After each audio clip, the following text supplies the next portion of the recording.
इस वीडियो में बताई गई कहानियां लोक कथाओं, लोगों के अनुभवों और वास्तविक घटनाओं से प्रेरित हैं। हम इस बात का दावा नहीं करते कि ये घटनाएं पूरी तरह सत्य हैं। इस कहानी का उद्देश्य केवल मनोरंजन है, न कि किसी प्रकार के अंधविश्वास, भय या अलौकिक विश्वास को बढ़ावा देना। दर्शकों से अनुरोध है कि इसे मनोरंजन की दृष्टि से देखें और अपने विवेक का प्रयोग करें। आज एक ऐसी कहानी लेकर हाजिर हुआ हूँ जिस कहानी को हम कई पार्ट में चैनल पर लेकर आएंगे।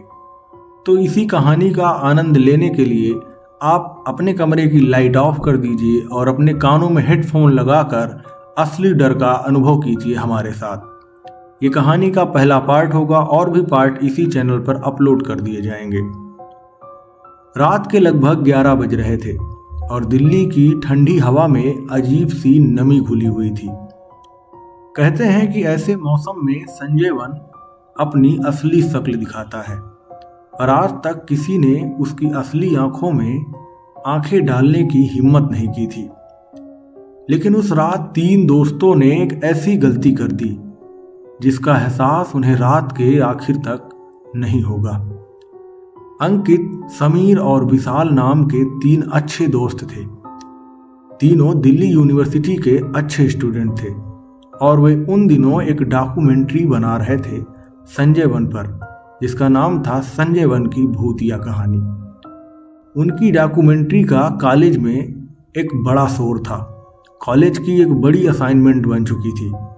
उन्हें लगा था कि ये बस जंगल है, पेड़ हैं, रात है, लेकिन जंगल ने उन्हें कभी भी मेहमान की तरह नहीं स्वीकारा।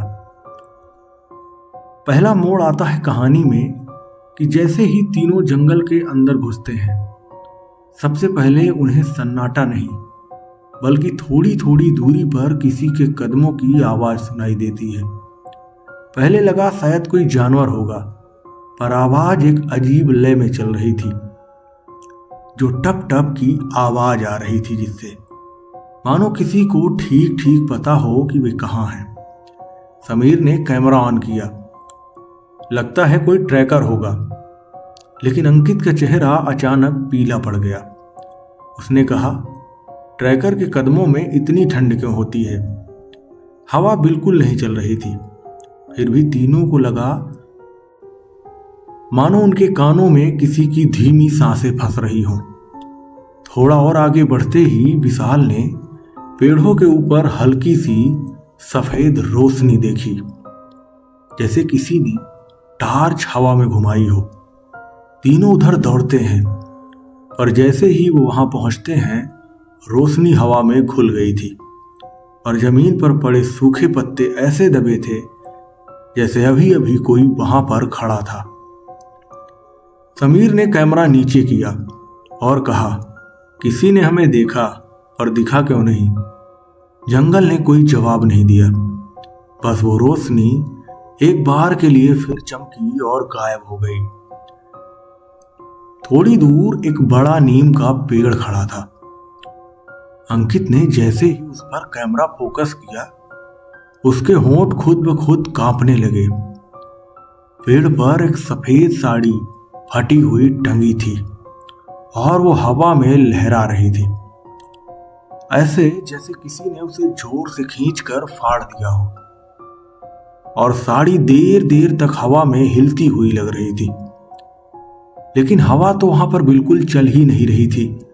फिर ऐसे में सवाल ये था कि वो साड़ी हिल कैसे रही थी? ये किसकी है? विशाल ने पूछा।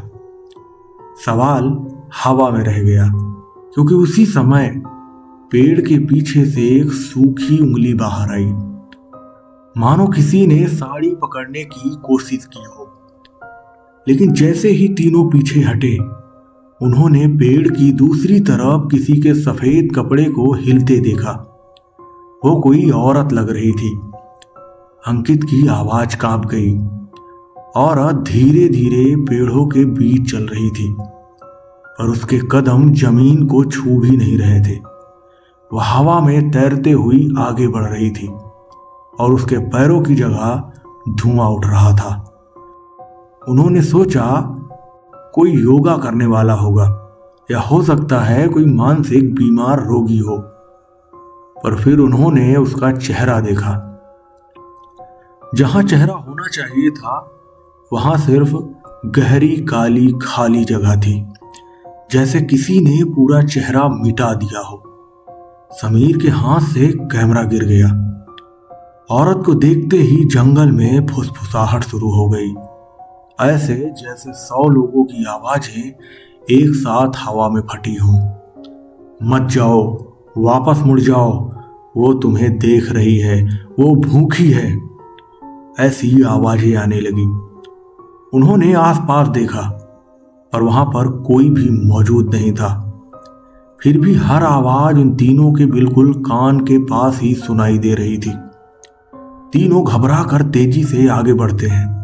अचानक जंगल खुला और एक छोटा सा टूटा हुआ कमरा दिखता है, जिसके बारे में किसी भी गूगल डेटा में, किसी भी रिपोर्ट में या किसी भी गार्ड ने कभी कुछ नहीं बताया था। कमरे का दरवाजा आधा टूटा हुआ था, पर उस पर 3 लंबी खरोंचें थी, मानो किसी ने नाखूनों से दरवाजा फाड़ने की कोशिश की हो। अंकित ने कांपते हुए कहा, ये कमरा तो दिल्ली प्लान में दर्ज भी नहीं है, फिर यहां कैसे आया? इसका जवाब अंदर छिपा हुआ था। जैसे ही वे अंदर गए, दीवार पर कई नाम खुदे थे, लेकिन हर नाम को एक तारीख के साथ लिखा गया था। 17 नवंबर। साल अलग अलग थे, लेकिन तारीख एक थी। समीर ने हल्की रोशनी में देखा और वह चौंक गया।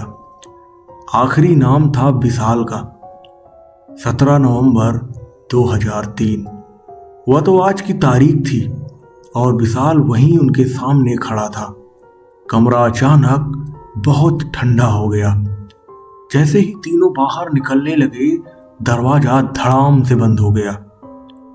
समीर ने उसे धक्का दिया, पर दरवाजा खुल ही नहीं रहा था।